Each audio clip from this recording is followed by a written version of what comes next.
I am an old man now, and tonight I want to tell you the things I wish someone had said to me when I was still young enough to do something about them.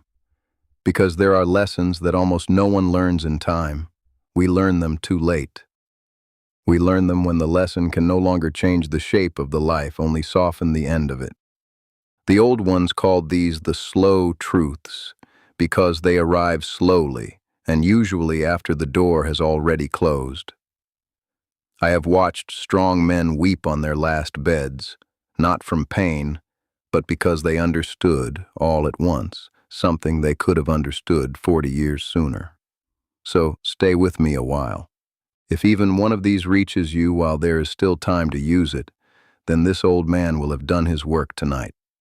The first lesson is about time, and it is the one we get wrong the longest. When you are young, time feels like a river with no end.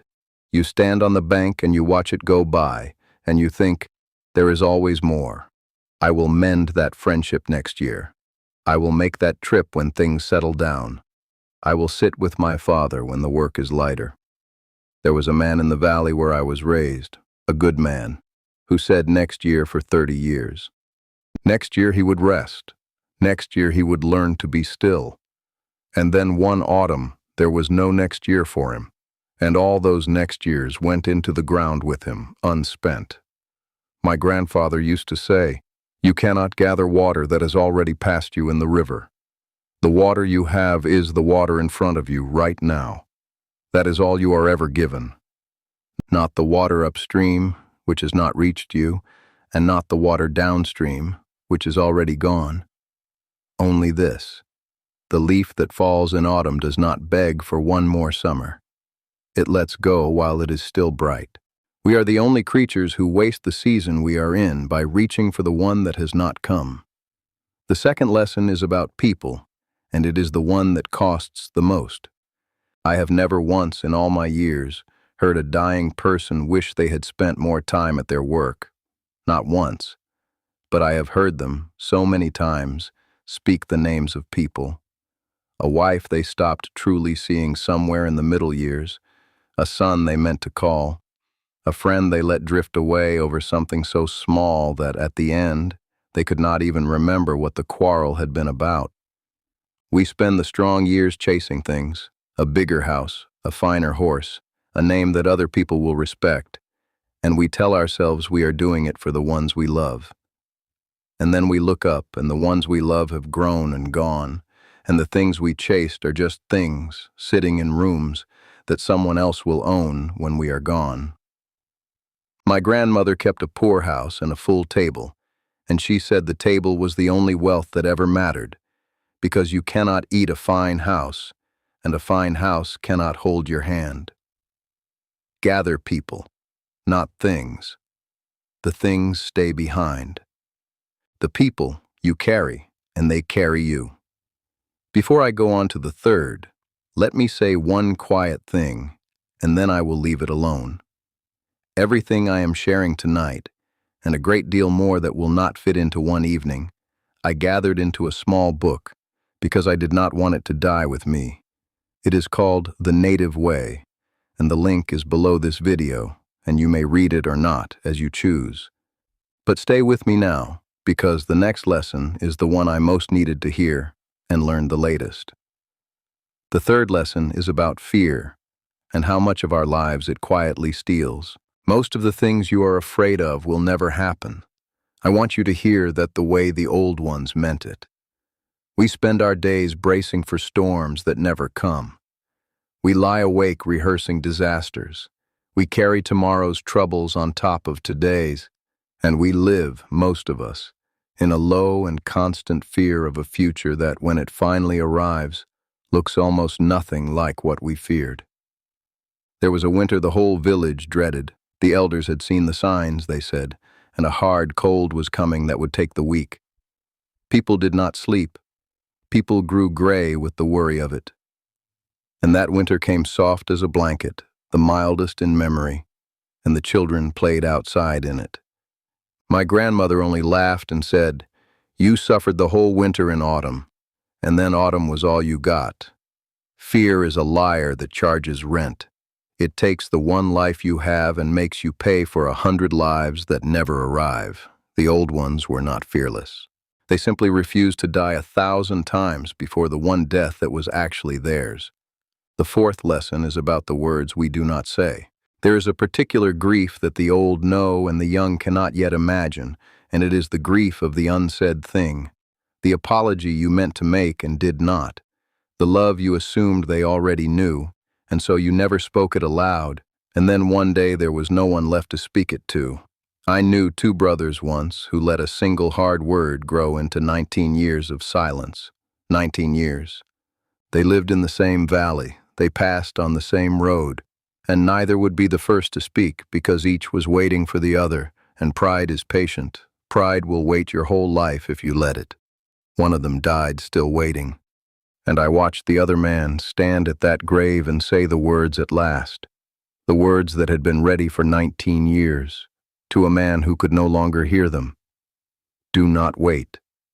If there is something true and good in your heart for someone, say it now, today, while the ear that needs to hear it is still warm. The old ones say a kind word held back is not saved. It is wasted. It only keeps if you give it away. The fifth lesson is about what you truly own. In my long life, I have watched people pour everything they are into getting and keeping, land, money, possessions, the markers of a successful life. And there is no shame in providing. A man should feed his family and shelter them well.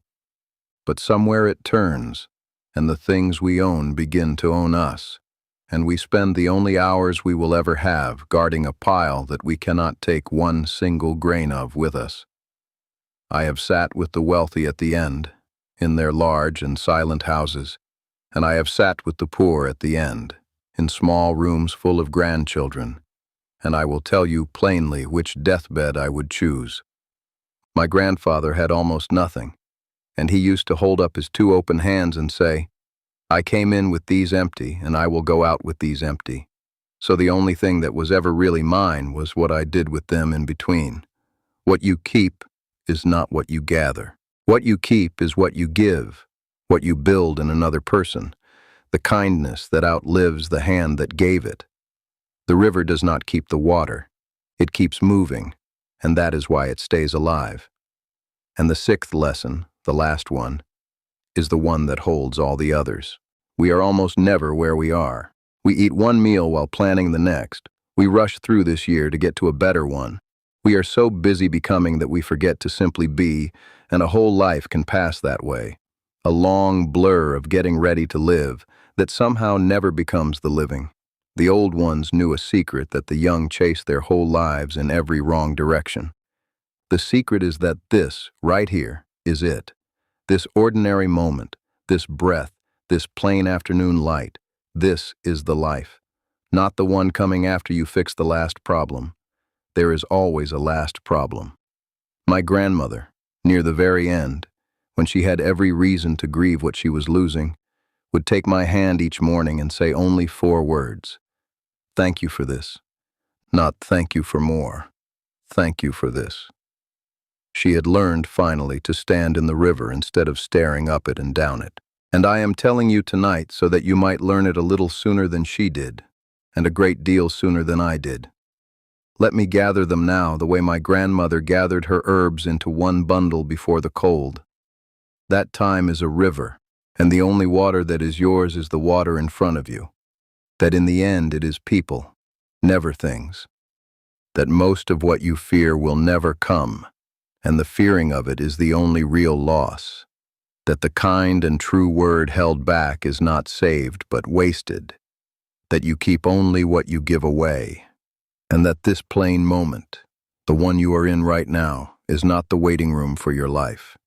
It is your life. I am an old man, and I learned most of these too late to live them fully, but not too late to pass them on. That is the one mercy of growing old. You become a bridge. The lessons cross over you to someone on the other side who still has time. So that is what I am doing tonight. I am being a bridge. And you, whoever you are, sitting wherever you are sitting, you are the one with the time. I put the whole of it, all these slow truths and the old stories behind them, into the native way. The link is below. Read one teaching, and then sit with it overnight before you read the next. That is how the old ones meant for wisdom to be taken slowly, like medicine, not all at once. And before you go, do one thing for me down in the comments. Tell me the one lesson on this list that you already know you have been learning too late. Name it out loud. There is a strange power in naming it while there is still time. I read everyone. And if these words meant something to you, then stay, subscribe, and walk with me, because this channel is where an old man says the things out loud that he wishes someone had said to him. Thank you for sitting with me. And in my grandmother's 4 words, the truest prayer I ever learned, thank you for this.